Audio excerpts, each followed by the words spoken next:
ମୁଁ ଓମ୍ ପ୍ରକାଶ ପାତ୍ର ଆପଣଙ୍କୁ ସ୍ୱାଗତ କରୁଛି ମୋ ୟୁଟ୍ୟୁବ୍ ଚ୍ୟାନେଲ୍ ଏମ୍ଆର୍ ଷ୍ଟଡି ଏକାଡେମୀକୁ। ଆଶା କରୁଛି ସମସ୍ତେ ଭଲରେ ଥିବେ।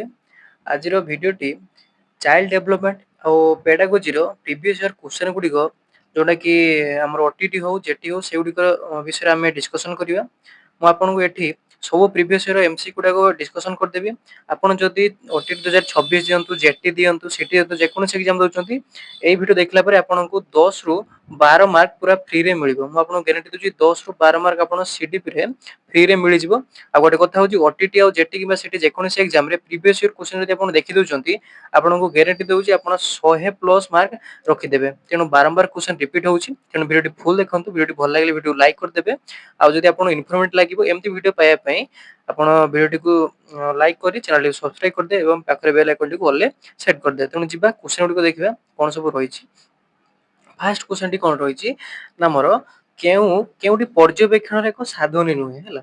ଯଦି ଆପଣ ଇଂଲିଶରେ କମ୍ଫର୍ଟେବଲ୍ ଏଠି ଇଂଲିଶରେ ସାଇଟ୍ରେ ଅଛି, ମୁଁ ପଢ଼ିଦେବି, କିଛି ନାହିଁ ହେଲା। ଏଠି କ'ଣ କହିଲା, କେଉଁଟି ପର୍ଯ୍ୟବେକ୍ଷଣର ଏକ ସାଧନୀ ନୁହେଁ। ଅପସନରେ କ'ଣ ଅଛି, କୃତି ପରୀକ୍ଷଣ, ନିର୍ଦ୍ଧାରଣ ମାପନୀ, ତନଖି ତାଲିକା, ଡି ହେଉଛି ବ୍ୟକ୍ତିତ୍ୱ ବିବରଣୀ ନଥି ହେଲା। ଇଂଲିଶ ଯଦି କହିବା which is not a tool of observation, observation କୋଉଟା ଟୁଲ୍ ନୁହେଁ।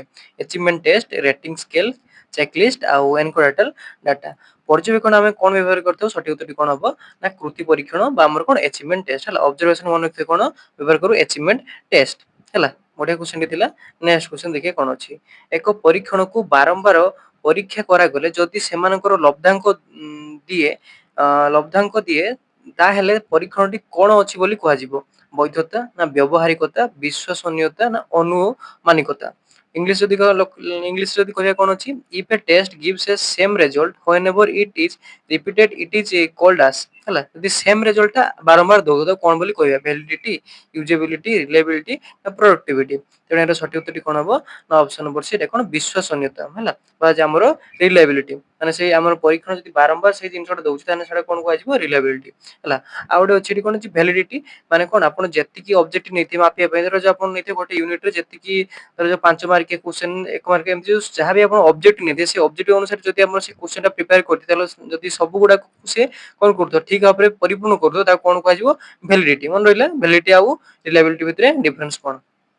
ନେକ୍ସଟ କ୍ୱେଶ୍ଚନ ଅଛି କ'ଣ, କୃତି ପରୀକ୍ଷଣରେ କେଉଁ ପ୍ରକାରର ବୈଧତା ଅତ୍ୟନ୍ତ ଗୁରୁତ୍ୱପୂର୍ଣ୍ଣ ହେଲା।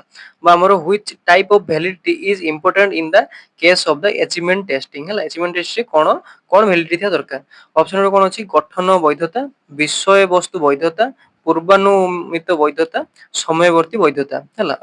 ଇଂଲିଶରେ କହିବା କ'ଣ ଅଛି, କନଷ୍ଟ୍ରକ୍ଟ ଭ୍ୟାଲିଡିଟି, କଣ୍ଟେଣ୍ଟ ଭ୍ୟାଲିଡିଟି ଆଉ ପ୍ରଡକ୍ଟିଭ ଭ୍ୟାଲିଡିଟି ଆଉ ହେଉଛି କ'ଣ କନକରେଣ୍ଟ ଭ୍ୟାଲିଡିଟି ହେଲା। ସେଇ ଆମର ଭ୍ୟାଲିଡିଟି ଆଉ ରିଲାଏବିଲିଟି ଇଏରୁ ଆସି, ତେଣୁ ଏଇଟା ଏଇ ଆମର କ'ଣ ଟପିକଟା ଆପଣ ଦେଖିଦେଇଥିବେ, ଯୋଉ ଭ୍ୟାଲିଡିଟି ରିଲାଏବିଲିଟିରେ ଅଛି ସେଇଟା ଠିକ ସେ ଦେଖିଦେଇଥିବେ ହେଲା। ତେଣୁ ଏହାର ଉତ୍ତରଟି କ'ଣ ହବ ନା ଅପସନ ନମ୍ବର ବି, କ'ଣ ବିଷୟବସ୍ତୁ ବୈଧତା ହେଲା। କୃତି ପରୀକ୍ଷଣର ଯୋଉ ମାନେ ଯୋଉ ବିଷୟବସ୍ତୁର ବୈଧତା ସବୁଠୁ ଅତ୍ୟନ୍ତ ଗୁରୁତ୍ୱପୂର୍ଣ୍ଣ ବା ଆମର କ'ଣ କଣ୍ଟେଣ୍ଟ ଭ୍ୟାଲିଡିଟି ସବୁଠାରୁ ଅଧିକା ଦରକାର। ନେକ୍ସଟ ଅଛି କ'ଣ, ନିମ୍ନଲିଖିତ ଲବ୍ଧାଙ୍କ ମଧ୍ୟରୁ ଗୁଡ଼ିକର ମଧ୍ୟମା କେତେ ପଚାରିଛି, 3, 5, 4, 9, 8। ୟାର କ'ଣ ମଧ୍ୟମା ବା ଆମର ମିଡିଆନ କେତେ ପଚାରିଛି, 4, 5, 3, 8 ୟାର ଅପସନ ଗୁଡ଼ିକ ରହିଛି। ତାର ସଠିକ ଉତ୍ତର କ'ଣ ହବ ନା ଅପସନ ନମ୍ବର ସି, ଯେଟା କ'ଣ 5 ହେଲା। ମଧ୍ୟମା କାଢିବା ପାଇଁ ଆପଣ ଫର୍ମୁଲା ଜାଣିଥିବେ, ସେ ଅନୁସାରେ କାଢିଦେବେ, କିଛି ନାହିଁ। ତାପରେ ଅଛି ନେକ୍ସଟ କ୍ୱେଶ୍ଚନ, ବଂଶାନୁଗୁଣ କହିଲେ କ'ଣ ବୁଝ ହେଲା। ଜନ୍ମ ସମୟରେ ପିଲାଙ୍କ ପାଖରେ ଥିବା ଗୁଣାବଳୀ, ନା ଜୀବନ ସାରା ପିଲାଟି ଗ୍ରହଣ କରିଥିବା ଗୁଣାବଳୀ, ନା ପରିବେଶରୁ ମିଳିଥିବା ଗୁଣାବଳୀ, ନା ଶିକ୍ଷଣରୁ ମିଳିଥିବା ଗୁଣାବଳୀ ହେଲା। ଇଂଲିଶରେ କ'ଣ ଅଛି, what do you mean by heredity. ହେରିଡିଟିର ଅର୍ଥ କ'ଣ, traits which are present at the time of the birth, birth ସମୟରେ ଯୋଉଟା ଥାଏ ସେଇଟା, ନା traits which a child acquire in lifetime, traits that achieve from a environment, traits acquired through a learning ହେଲା। यार ସଠିକ ଉତ୍ତରଟି କ'ଣ ହବ ନା ଅପସନ ନମ୍ବର ଏ, ଯେଟା କ'ଣ ଜନ୍ମ ସମୟରେ ଯୋଉଟା କଥା ଏଟା କ'ଣ ବଂଶାନୁଗୁଣ ବୋଲି କୁହାଯାଏ। ବାପାଙ୍କ ମାଙ୍କ ପାଖରୁ ଯୋଉଟା ଆସିଥାଏ ଏଟା କ'ଣ କୁହାଯାଏ, ବଂଶାନୁଗୁଣ ବୋଲି କୁହାଯାଏ। ହଁ, ବଢିଆ କ୍ୱେଶ୍ଚନ। ନିମ୍ନଲିଖିତ କେଉଁଟି ମନୁଷ୍ୟର ବିକାଶକୁ ପ୍ରଭାବିତ କରୁଥିବା ପରିବେଶର ଅନ୍ତର୍ଗତ ଏକ କାରକ ନୁହେଁ ହେଲା। which of the following is not a part of the environment which affect human development ହେଲା। କୋଉଟା ପାର୍ଟ ନୁହେଁ ବୋଲି ପଚାରିଛି। ଅପସନ କ'ଣ ଅଛି, ଅର୍ଥନୈତିକ, ରାଜନୈତିକ, ନୈତିକ ବା ବଂଶଗତ। ଆଉ ଗୋଟେ ଇଂଲିଶରେ କ'ଣ ଦେଇଛି, ଇକୋନୋମିକ, ପଲିଟିକାଲ, ମୋରାଲ ନା ଜେନେଟିକ୍ କୋଉଟା ଆମର ଏ ଯୋଉ ହ୍ୟୁମାନ ଡେଭଲପମେଣ୍ଟ ରେ କଣ ଏନଭାୟରନମେଣ୍ଟ ର ଇଫେକ୍ଟ କରେ ନାହିଁ। ସଠିକ ଉତ୍ତରଟି କଣ ହବ ନା ବଂଶାନୁଗୁଣ ହେଲା। ବଂଶାନୁଗୁଣଟା କଣ କରେନି ଯେ ଆମର ଏନଭାୟରନମେଣ୍ଟ ଅନୁସାରେ କଣ ଚେଞ୍ଜ କରେନି। ଆଉ ଗୁଡା ସବୁ ଅର୍ଥନୈତିକ ରାଜନୈତିକ ନୈତିକ ଗୁଡା ସବୁ ଏନଭାୟରନମେଣ୍ଟ କଥା କହିଛି ଇଏ କରେ, କିନ୍ତୁ ବଂଶାନୁଗୁଣଟା କେବଳ ସେ ଜନ୍ମଲା ପାଖରୁ ବା ହେରିଡିଟି ପାଖରୁ ଆସିଥାଏ ଏନଭାୟରନମେଣ୍ଟ ତାପରେ କିଛି ତାର ରୁଲ ନଥାଏ। ନେକ୍ସଟ ହଉଛି କଣ ପ୍ରାକ୍ କୈଶୋର ଅବସ୍ଥାର ଆନୁମାନିକ ବୟସ ପରିସର କେତେ ବା ଆମର what is the approximate age range for early adolescence. ହଁ ଅପସନ ଅଛି କଣ 10 ରୁ 13 ବର୍ଷ ପର୍ଯ୍ୟନ୍ତ, 13 ରୁ 15 ବର୍ଷ ପର୍ଯ୍ୟନ୍ତ, 15 ରୁ 20 ବର୍ଷ ପର୍ଯ୍ୟନ୍ତ, ଆଉ 20 ରୁ ବର୍ଷରୁ ଉର୍ଦ୍ଧ୍ୱ ହେଲା। ତେଣୁ ଏହାର ସଠିକ ଉତ୍ତର କଣ ହବ ନା ଅପସନ ନମ୍ବର ଏ ରେ କିନ୍ତୁ 10 ରୁ 13 ବର୍ଷ ପର୍ଯ୍ୟନ୍ତକୁ କଣ କୁହାଯାଏ ପ୍ରାକ୍ କୈଶୋର ଅବସ୍ଥା ବୋଲି କୁହାଯାଏ ହେଲା। ତାପରେ ଆସିବା ଆଉ ସେ ଅନୁସାରେ ଚେଞ୍ଜ ଚାଲିବ। ନେକ୍ସଟ ହଉଛି କଣ ଜନ୍ମରେ ପରବର୍ତ୍ତୀ ଅବସ୍ଥାରେ ସ୍ନାବିକ ବିକାଶର ସ୍ନାୟୁ କୋଷ କଣ ଘଟିଥାଏ। ଅପସନ କଣ ଅଛି ଜନ୍ମ ପରେ ନୂତନ କୋଷ ଗଠନ ହୋଇଥାଏ, ଜନ୍ମ ସମୟରେ ଅପରିପକ୍ୱ କୋଷ ବିକାଶ ଘଟିଥାଏ, ଜନ୍ମରୁ 3 ବର୍ଷ ପର୍ଯ୍ୟନ୍ତ ନୂତନ କୋଷ ସୃଷ୍ଟି ହୁଏ, ନା ଜନ୍ମରୁ 6 ବର୍ଷ ପର୍ଯ୍ୟନ୍ତ ନୂତନ କୋଷ ସୃଷ୍ଟି ହୁଏ ହେଲା। During the post natal period what happens to the development of the nervous system ହେଲା। formation of a new cell after birth, development of immature cells at a birth, na formation of new cells up to 3 year after birth, na formation of a new cell up to 6 year after the birth ହେଲା। ତେଣୁ ଆମର ଯୋଉ କହିଲେ ଆମର କଣ ଏଇ ଯୋଉ ଅବସ୍ଥା ଗୁଡାକ ଟିକେ ଦେଖିଦେଇଥିବେ ବା ଏଇ ଯୋଉ ଆମର କଣ କୁହନ୍ତି ଫେଜ ପିରିୟଡ ଗୁଡାକ ହେଲା, ଯୋଉ ପ୍ରି ନାଟାଲ ଫେଜ, ପୋଷ୍ଟ ନାଟାଲ ଫେଜ, ତାପରେ ସେନ୍ସରି ଗୋଟେ ଏଟା ସବୁ ଆସିବ ସେଟା ଟିକେ ଦେଖିଦେଇଥିବେ, ସେଇଥିରେ କ୍ୱେଶ୍ଚନ ପଚାରୁଛି। ତେଣୁ ଇଏର ସଠିକ ଉତ୍ତରଟା କଣ ହବ ଅପସନ ନମ୍ବର ବି ଯେ କଣ ଜନ୍ମ ସମୟରେ ଅପରିପକ୍ୱ କୋଷର ବିକାଶ ଘଟିଥାଏ ହେଲା। ଅପରିପକ୍ୱ ଯୋଉ କୋଷ ଗୁଡାକ ବା ଆମର ଡେଭଲପମେଣ୍ଟ ଅଫ ଇମେଚୁର ସେଲ୍ସ ଏଟ ବାର୍ଥ ହେଲା, ବାର୍ଥ ସମୟରେ ଅପରିପକ୍ୱ କୋଷ ଗୁଡାକର ବିକାଶ ଘଟିଥାଏ, ଏଟାକୁ ସ୍ନାବିକ ବିକାଶ ବୋଲି ଆମେ କହିଥାଉ। ନେକ୍ସଟ କ୍ୱେଶ୍ଚନ କଣ ଅଛି ଗେସାଲଙ୍କର ମତ ଅନୁସାରେ ନିମ୍ନୋକ୍ତ ମଧ୍ୟରୁ କେଉଁଟି ଶୈଶବ ଅବସ୍ଥାର ଏକ ଆଚରଣ ନୁହେଁ। According to Gesell, which of the following is not a type of behavior during the infancy stage ହେଲା। ଅପସନ କଣ ଅଛି ଅଙ୍ଗଭଙ୍ଗୀ, ଭାଷା, ଉପଯୋଜନ, ସର୍ବବ୍ୟାପୀ, ଇଂଲିଶରେ କଣ ଅଛି ମୋଟର, ଲାଙ୍ଗୁଏଜ, ଏଡପ୍ଟିଭ ଆଉ ୟୁନିଭର୍ସାଲ। ଯୋଉଟାରେ ଆପଣ କମ୍ଫର୍ଟେବଲ ସେଇଥିରେ ଉତ୍ତର ଦେବା ପାଇଁ ଚେଷ୍ଟା କରନ୍ତୁ ହେଲା। ତେଣୁ ଗ୍ୟାସେଲଙ୍କ ମତ ଅନୁସାରେ କଣ ହବ ଶୈଶବ ଅବସ୍ଥାରେ କଣ ପ୍ରକାର ଆଚରଣ ନୁହେଁ ହେଲା। ସଠିକ ଉତ୍ତର ହବ ଅପସନ ନମ୍ବର ଡି, এটা କଣ ଅଛି ସର୍ବବ୍ୟାପୀ ବା ଆମର କଣ ୟୁନିଭର୍ସାଲ ହେଲା। ଗ୍ୟାସେଲଙ୍କ ମତ ଅନୁସାରେ ଶୈଶବ ଅବସ୍ଥାରେ ଏକ ଆଚରଣ ନିଉଛି କଣ ସର୍ବବ୍ୟାପୀ ମାନେ ୟୁନିଭର୍ସାଲ ଜ୍ଞାନ ତା ପାଖରେ ସେଇଟା ନୁହେଁ। ଆଉ ସବୁ ଗୁଡାକ ହବ ମୋଟର ବି ହବ, ଲାଙ୍ଗୁଏଜ ହବ, ଏଡପ୍ଟିଭ ବି ହବ ହେଲା। ବଢିଆ କ୍ୱେଶ୍ଚନ ଟା ଏଇଟା ଏମିତି ପଚାରି ପାରେ ଟିକେ ବୁଲେଇକି ହେଲା। ଗ୍ୟାସେଲଙ୍କ ମତ ଅନୁସାରେ ମାନେ ଆପଣ ଗ୍ୟାସେଲ ଯୋଉ କହିଥିଲେ ସେଗୁଡାକ ଦେଖିବେ ତା ଭିତରେ ଯେମିତି ଏଟା ପକେଇଲା କ୍ୱେଶ୍ଚନ ଟା ତାଙ୍କ ମତ ଅନୁସାରେ ସେ କଣ କହିଥିଲେ ପଚାର ନାହିଁ, ସେ ତାଙ୍କ କଥା ଅନୁସାରେ ଯୋଉ ଲେଖା ହେଇଥିବ ସେଇଟା ଗୋଟେ ବୁଝିଦେବେ ଯେ ଏଇଟା କହିଥିଲେ ବୋଲି ହେଲା। ସେମିତି କ୍ୱେଶ୍ଚନ ଆଉ ଡାଇରେକ୍ଟ ଆଉ ଆସୁନି ଯେ ଇଏ କଣ କହିଥିଲେ ସେ କଣ କହିଥିଲେ ଆସୁନାହିଁ, ତା ଭିତରେ ଯୋଉ ଡାଟା ଗୁଡାକ ସେଇଟାକୁ ଟିକେ ମନେ ରଖିଦେଇଥିବେ ହେଲା। ନେକ୍ସଟ ଅଛି କଣ ବିକାଶର କେଉଁ ଅବସ୍ଥାରେ ଜୀବନର ତରଙ୍ଗ ଏହାର ଶିଖରରେ ପହଞ୍ଚିଥାଏ। in which of the following period the development surge of life reaches at highest peak ହେଲା। ଅପସନ କଣ ଅଛି ଶୈଶବ, ପରବର୍ତ୍ତୀ ଶୈଶବ, କୈଶୋର ବା ଯୁବକ, ଇନଫାନ୍ସି ରେ, ଚାଇଲ୍ଡହୁଡ ରେ, ଏଡୋଲସେନ୍ସ ରେ ଆଉ ଏଡଲ୍ଟହୁଡ ରେ ହେଲା। ସଠିକ ଉତ୍ତର କଣ ହବ ଅପସନ ନମ୍ବର ସି, ଏଟା କଣ କୈଶୋର ଅବସ୍ଥାରେ ହେଲା। ମନେ ରଖିଥିବେ ଜୀବନର ତରଙ୍ଗ ବା ଇଂଲିଶରେ ଯଦି କହନ୍ତି କଣ ହବ ସର୍ଜ ଅଫ ଲାଇଫ ମାନେ ପିକ୍ ଷ୍ଟେଜ ର କେତେବେଳେ ପହଞ୍ଚିଥାଏ କଣ ଏଡୋଲସେନ୍ସ ଟାଇମ ରେ ପହଞ୍ଚି ଥାଏ ହେଲା। ବଢିଆ କ୍ୱେଶ୍ଚନ ଏଟା ଥିଲା, ଏଟା ଦେଖି ଯେହେତୁ ଇମ୍ପୋର୍ଟାଣ୍ଟ ଅଛି। ନେକ୍ସଟ କ୍ୱେଶ୍ଚନ ଅଛି ଜୀବନର ଆଦ୍ୟ ପର୍ଯ୍ୟାୟରେ ଆବେଗିକ ଉପାଦାନକୁ କଣ କୁହାଯାଏ ହେଲା।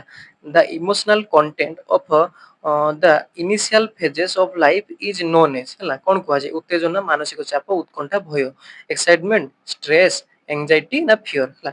ଜୀବନର ଆଦ୍ୟ ପର୍ଯ୍ୟାୟରେ ମାନେ ଆରମ୍ଭରେ ଇମୋସନାଲ ଯୋଉ ଆସିଥାଏ ସେଟା ଇନିସିଆଲ ଫେଜ ର ଲାଇଫ କୁ କଣ ବୋଲି କୁହାଯାଏ। ସଠିକ ଉତ୍ତର କଣ ହବ ନା ଅପସନ ନମ୍ବର ଏ ରେ କଣ ଅଛି ଉତ୍ତେଜନା ହେଲା, ଏକ୍ସାଇଟମେଣ୍ଟ ବୋଲି କୁହାଯାଏ। ଜୀବନର ଆଦ୍ୟ ପର୍ଯ୍ୟାୟରେ ଆବେଗକୁ ଉପାଦାନକୁ ଆମେ କଣ କହିଥାଉ ନା ଏକ୍ସାଇଟମେଣ୍ଟ ବୋଲି କହିଥାଉ ହେଲା। ମନେ ରହିଲା।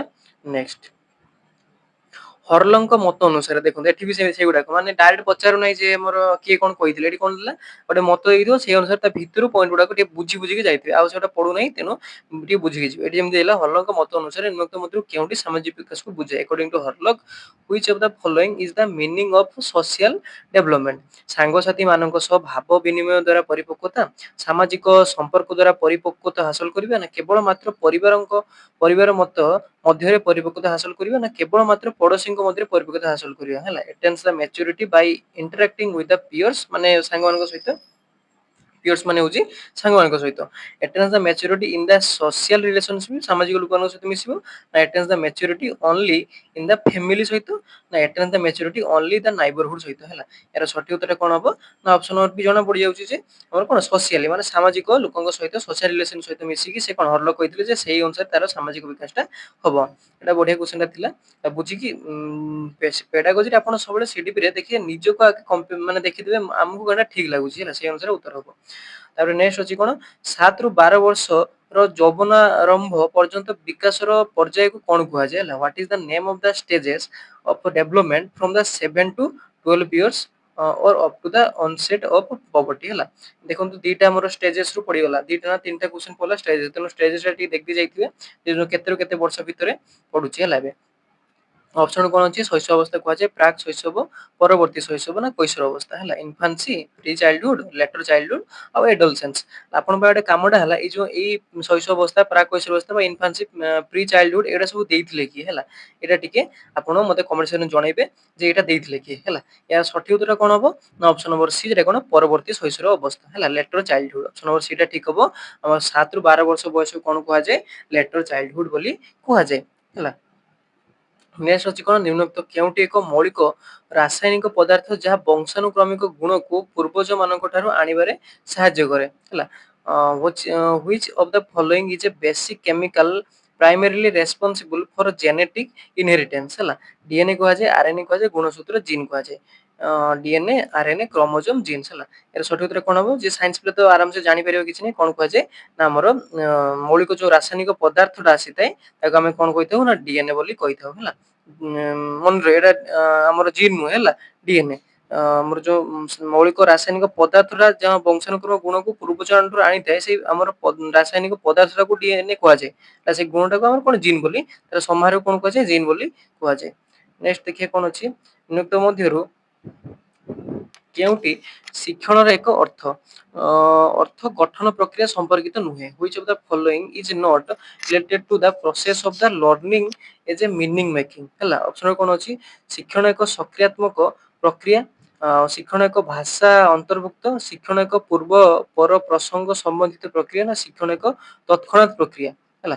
Learning is a active process, learning is involves language, learning is contextual, learning is instantaneous ହେଲା। କୋଉଟା ନୋଟ ଦେଇଛି ହେଲା, ତେଣୁ ଏଟା ଦେଖିବେ ବାରମ୍ବାର ଏଟା ସମ୍ପର୍କିତ ନୁହେଁ, ନୁହେଁଟା ଦେଖିଦେବେ ତେଣୁ ସେ ଅନୁସାରେ ଏଟା ସବୁ ହବ ସକ୍ରିୟାତ୍ମକ ଭାଷା ଏଟା ପୁରାପୁରି ହବ। ତେଣୁ ଏହାର କରେକ୍ଟ ଆନ୍ସରଟା କ'ଣ ହବ ନା ଡି ହେଲା। ଶିକ୍ଷଣ ଏକ ତତ୍କ୍ଷଣିକ ପ୍ରୋସେସ ବା କଣ୍ଟିନ୍ୟୁଅସ, ନା କଣ୍ଟିନ୍ୟୁଅସ ଏଟା କଣ୍ଟିନ୍ୟୁଅସ ପ୍ରୋସେସ କିନ୍ତୁ ଏଠି ଦେଇଛି କ'ଣ ତତ୍କ୍ଷଣାତ ପ୍ରକ୍ରିୟା ନୁହେଁ, ଯେଟା କି ଆମର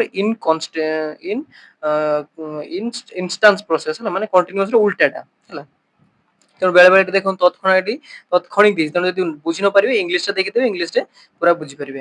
ନେକ୍ସଟ କ୍ୱେଶ୍ଚନ ଦେଖିବା ଯେଉଁ ପ୍ରକ୍ରିୟାରେ ନୂତନ ତଥ୍ୟ ଆହରଣ କରାଯାଇଥାଏ ତାହା ଯାହା ବୌଦ୍ଧିକ ଗଠନର ଏକ ଅଂଶ ବିଶେଷ ତାହାକୁ କ'ଣ ବୋଲି କୁହାଯାଏ।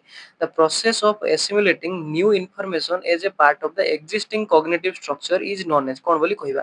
ସବସମାନ ବୋଲି କହିବା ନା କନଜମ୍ପସନ କୁହାଯିବ, ନା ଆଜମ୍ପସନ, ନା ପ୍ରିଜମ୍ପସନ ହେଲା। ଏଟା ଦେଇଛି ସେମିତି ସବସମ୍ପସନ ଆଉ କନଜମ୍ପସନ, ଏଜମ୍ପସନ, ନା ପ୍ରିଜମ୍ପସନ ହେଲା। ତେଣୁ ଏହାର ସଠିକ ଉତ୍ତର କ'ଣ ହବ। ବହୁତ ବଢିଆ କ୍ୱେଶ୍ଚନ ଥିଲା, ଭିତରଟା ପଇଛି ସିଟିରେ ଏଇଭଳିଆ କ୍ୱେଶ୍ଚନ ପକାଏ ହେଲା। ସଠିକ ଉତ୍ତର କ'ଣ ହବ ନା ଏଇ ଯୋଉ ସବସେସନ ହେଲା, ଅପସନ ନମ୍ବର ଏ ଦେଖି ସବସମ୍ପସନ ହେଲା। ସବସେସନ ବୋଲି କୁହାଯାଏ ମାନେ ଯୋଉ ପ୍ରକ୍ରିୟାରେ ନୂତନ ଜ୍ଞାନ ଆହରଣ ବା ଏସିମୁଲେସନ କରାଯାଏ ତାକୁ କ'ଣ କୁହାଯାଏ ସବସେସନ ବୋଲି କୁହାଯାଏ ହେଲା। ମନେ ରଖିଥିବେ।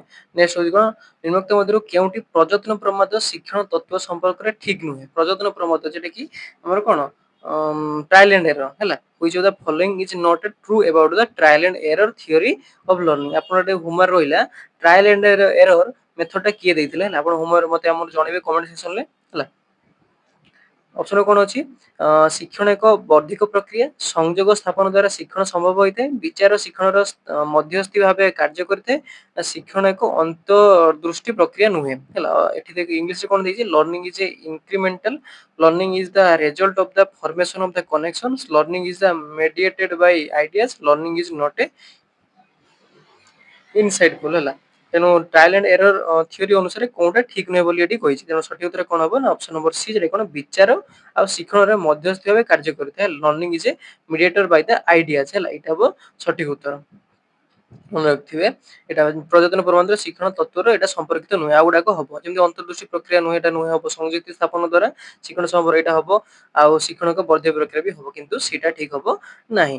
ନେକ୍ସଟ କ୍ୱେଶ୍ଚନ ଅଛି ବିନ୍ଦୁରାଙ୍କ ପର୍ଯ୍ୟବେକ୍ଷଣ ଆଧାରିତ ଶିକ୍ଷଣର ନିର୍ଦ୍ଧାରିତ ଚାରୋଟି ଅନ୍ତ ସମ୍ପର୍କିତ ସୋପାନ କ୍ରମ ଅନୁସାରେ ସଜାଅ ହେଲା। ତେଣୁ ଟିକେ କ୍ରମ ଦେଖିବେ ଯୋଉଟାକୁ ଦେଖି 4-5ଟା ଏମିତି ଡିଭାଇଡ ହେଇଥିବ ଯାହାର ମାନେ ଯୋଉ ସାଇକୋଲୋଜି ଦେଇଛନ୍ତି ତାର କ୍ରମ ଟିକେ ମନେ ରଖିଥିବେ ଏଠି ଯେମିତି କ୍ୱେଶ୍ଚନ ପଡିଲା ଆଇ ରେ ଦେଇଛି ପରିଣାମ ସେକେଣ୍ଡ ଆଇ ରେ ଆହରଣ 3 ରେ କାର୍ଯ୍ୟ ସମ୍ପାଦନ ଆଇବି ରେ ସ୍ମରଣ ହେଲା ସେ ଅନୁସାରେ I to I 3 ଆଇବି ଏଠି ଇଂଲିଶ ରେ ଯେଉଁ କନସିକ୍ୱେନ୍ସେସ୍ ଏକ୍ୱେଜେସନ ପରଫରମାନ୍ସ ନା ରିଟେନସନ ହେଲା।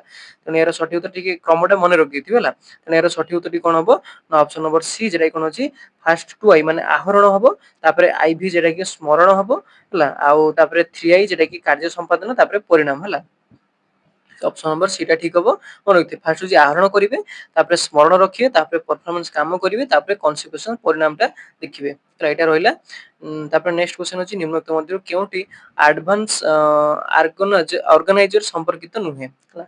ଇଂଲିଶ ୱାର୍ଡ ଟାକୁ ଓଡିଆରେ ଟ୍ରାନ୍ସଲେଟ କରାଯାଇଛି ତେଣୁ ସେମିତି ପଢିବା ପାଇଁ ଅସୁବିଧା ତେଣୁ ଆପଣ ଇଂଲିଶରେ ହିଁ ଟିକେ ଯଦି ଓଡିଆରେ ବୁଝିପାରୁନାହାନ୍ତି ଇଂଲିଶ ଟିକେ ଦେଖିକି କରିବେ ହେଲା ସୁବିଧା ହବ। ସ୍ପେସିଡିପରେ ମ୍ୟାକ୍ସିମମ୍ କଣ ହୁଏ ନା ଇଂଲିଶ ୱାର୍ଡ ଗୁଡା ଥାଏ ନା ତେଣୁ ଟ୍ରାନ୍ସଲେଟ କଲେ ଆପଣ ବୁଝିପାରିବେନି ଯେମିତି 2-3ଟା ୱାର୍ଡ ଏମିତି ଆପଣଙ୍କୁ ଦେଖା ହଉଥିବ ବୁଝୁନଥିବେ ଏଟା ଇଂଲିଶରେ ଦେଖିଦେବେ ବୁଝିପାରିବେ। ଅପସନ ଯେମିତି ଦେଇଛି ଦେଖନ୍ତୁ ଆମର ଇଂଲିଶ ରେ ପଢିଦେବା which of the following is not related to advanced organizer are the special introductory statement it acts as a conceptual bridge it encourages the behavior modeling na it facilitates the meaningful learning ହେଲା। ନା advanced organizer ମାନେ question ଟା ପଡିଲା ହେଲା ସେ ଅନୁସାରେ ତିନିର ସଠିକ ଉତ୍ତରଟି କଣ ହବ ନା ଅପସନ ନମ୍ବର ସି ଯେଟା କଣ ଅଛି ଇଟ କରେଜେସ୍ ଦ ବିହେଭିୟର ମଡେଲିଂ ଏହା ଆଚରଣଗତ ପ୍ରତିରୂପଣତାକୁ ଉତ୍ସାହିତ କରିଥାଏ ହେଲା। ମନେ ରଖିଥିବେ ଏଇ ଯୋଉ ଆମର କଣ ଅଛି ଆଡଭାନ୍ସ ଅର୍ଗାନାଇଜର ସେ କଣ କରେ ଆଚରଣକୁ ପ୍ରତିରୂପଣ ଯୋଉଟା କି ବିହେଭିୟରକୁ ମଡେଲିଂ କରିଥାଏ ମାନେ ଯାହା ଆପଣଙ୍କ ବିହେଭିୟର ତାକୁ ଆସ୍ତେ ଆସ୍ତେ ଇନକ୍ରିଜ କରିଥାଏ ହେଲା ସେଟାକୁ କଣ କୁହାଯାଏ ଆଚରଣଗତ ଆଉ ଯୋଉ ଅର୍ଗାନାଇଜର ବା ଆଡଭାନ୍ସ ଅର୍ଗାନାଇଜର ବୋଲି କୁହାଯାଏ। ନେକ୍ସଟ ଦେଖିବା ନିମ୍ନୋକ୍ତ ମଧ୍ୟରୁ କେଉଁଟି ସୃଜନଶୀଳ ଶିକ୍ଷାର୍ଥୀଙ୍କର ଲକ୍ଷଣ ନୁହେଁ ଯେ ସୃଜନଶୀଳ ବା ଆମର which of the following is not a characteristic of creative learning creative learning ର ଗୋଟେ ଗୁଣ ନୁହେଁ ସାହସୀ କୌତୁହଳ ସର୍ବୋତ୍କୃଷ୍ଟ ସମ୍ଭାବ୍ୟ ଉତ୍ତର ନିମ୍ନୋକ୍ତ ଚିନ୍ତା କରିବା ନା ଦୂରଦୃଷ୍ଟି ସମ୍ପନ୍ନ। ଏଠି ଇଂଲିଶରେ କଣ ଦେଇଛି courageous curious thinking for the best possible answer ଆଉ ହଉଛି କଣ ଭିଜନାରୀ ହେଲା।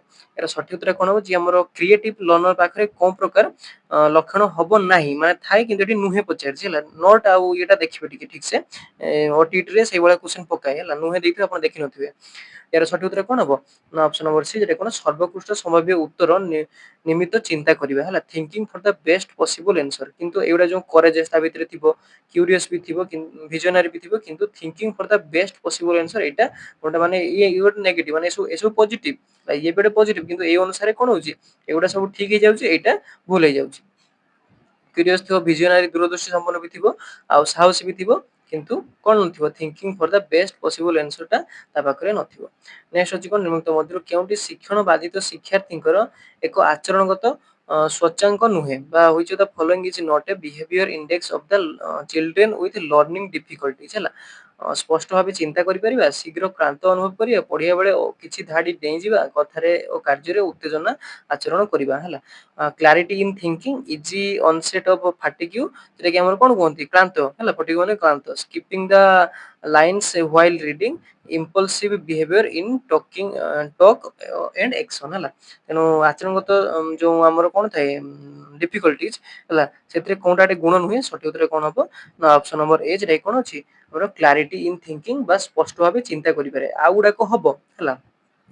ଆଚରଣଗତ ଯୋଉ ଆମର ଡିଫିକଲ୍ଟିଜ ରେ ଶୀଘ୍ର କ୍ଳାନ୍ତ ଭାବିଥିବ ପଢିବା ବେଳେ କିଛି ଧାଡି ଡେଇଁଯିବା କଥାରେ କାର୍ଯ୍ୟରେ ଉତ୍ତେଜିତ ଆଚରଣ ପ୍ରଦର୍ଶନ କରିବା ହେଲା ସେଗୁଡାକ ହବ କିନ୍ତୁ କଣ ହବନି ସେ ସ୍ପଷ୍ଟ ଭାବରେ ଚିନ୍ତା କରିପାରିବେ ଏଇଟା ଅଲଗା ହେଲା ଏଇଟା ହଉଛି ଆଚରଣଗତ ପରିବର୍ତ୍ତନ ଯୋଉ ଆମର କଣ ଲର୍ଣ୍ଣିଂ ଡିଫିକଲ୍ଟିଜ ଭିତରେ ଯିବ ନାହିଁ ହେଲା।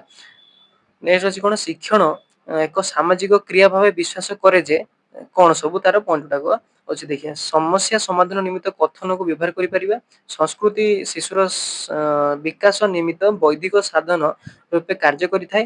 ସାମାଜିକ ପାରସ୍ପରିକ କ୍ରିୟା ଦ୍ୱାରା ମାନସିକ ବିକାଶ ସମ୍ଭବ ହୋଇଥାଏ। ବ୍ୟକ୍ତି ହିଁ ଧାରଣାର ଉତ୍ସ ହେଲା। ଏଠି ଇଂଲିଶରେ କଣ ଦେଇଛି, learning is a social activity believes. ଲର୍ଣ୍ଣିଂ ଯାଉ ସୋସିଆଲ ଆକ୍ଟିଭିଟି ଅନୁସାରେ କଣଟା ସେ ବିଲିଭ କରିଥାଏ ହେଲା। Speech can be used to solve the problems. Cultures gives the child to cognitive tools need for development, and mental development is possible through social interactions. Ideas come only from an individual ହେଲା।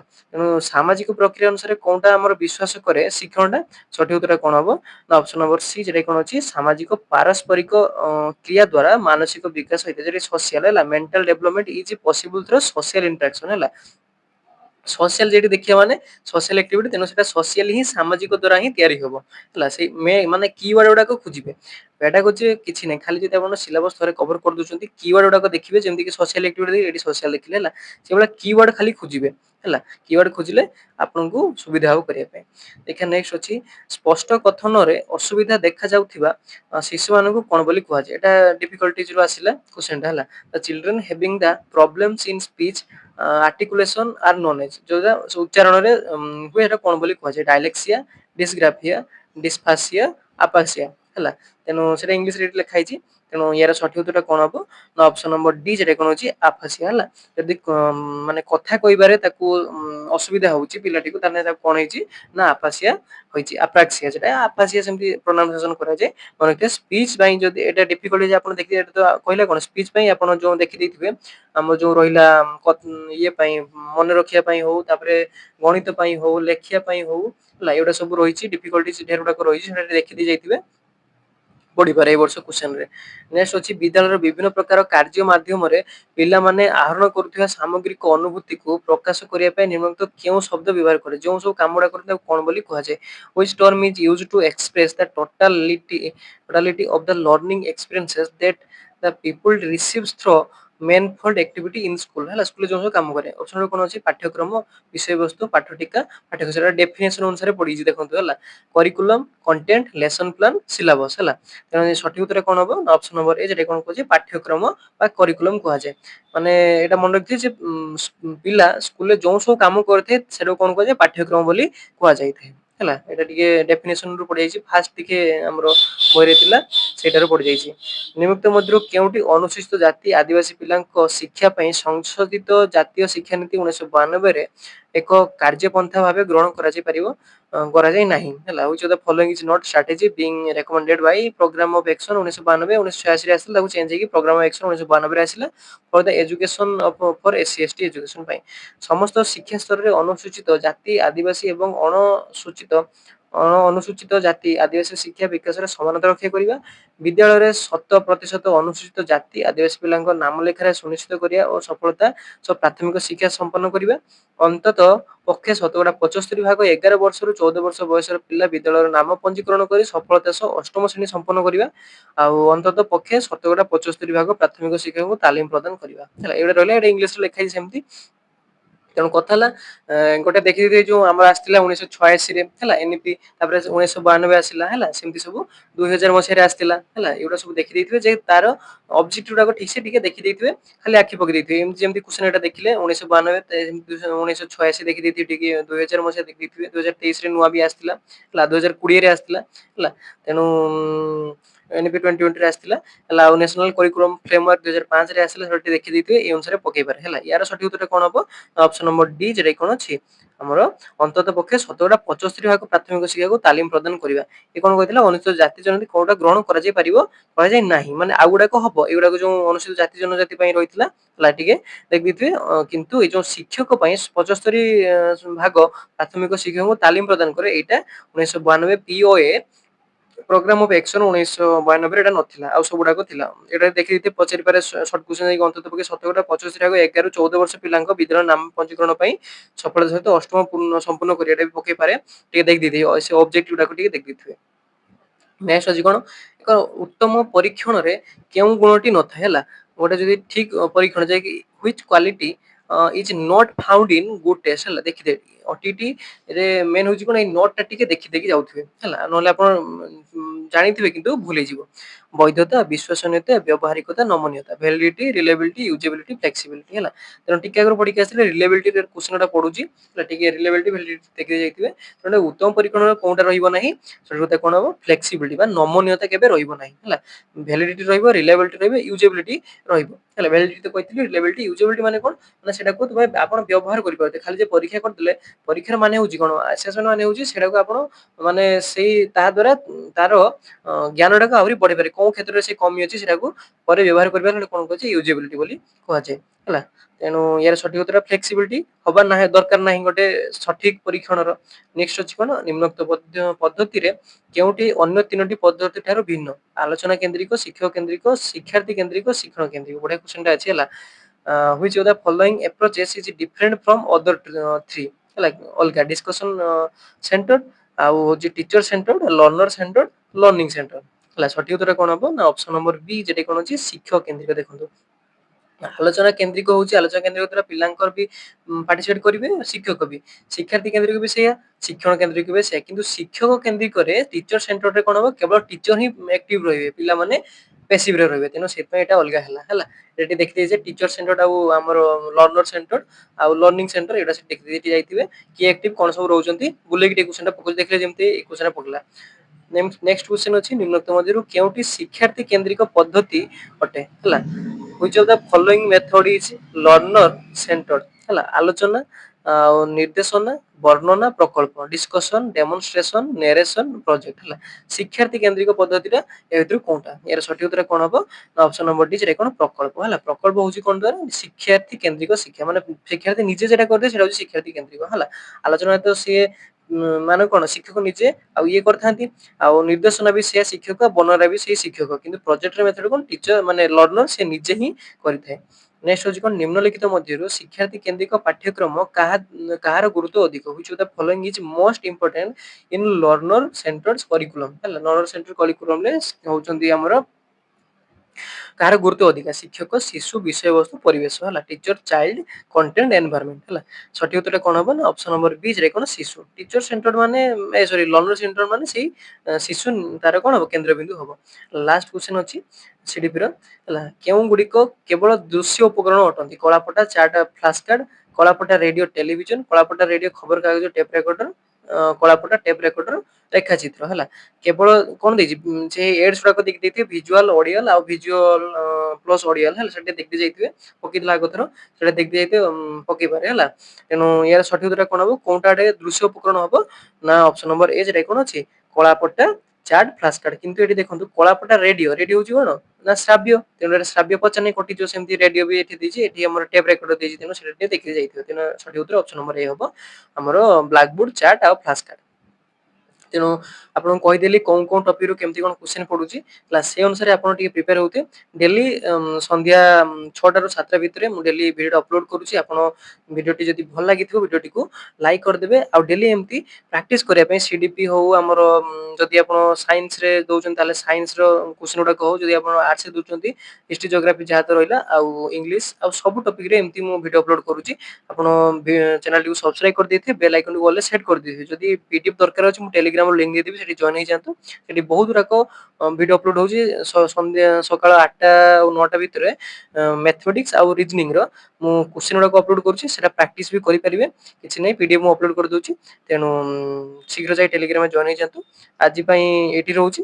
କାଲି ଆଉଥରେ ଏଇ ଟାଇମରେ ଏଇ previous year question practice ସେସନରେ ଦେଖାହବ। ରହୁଛି।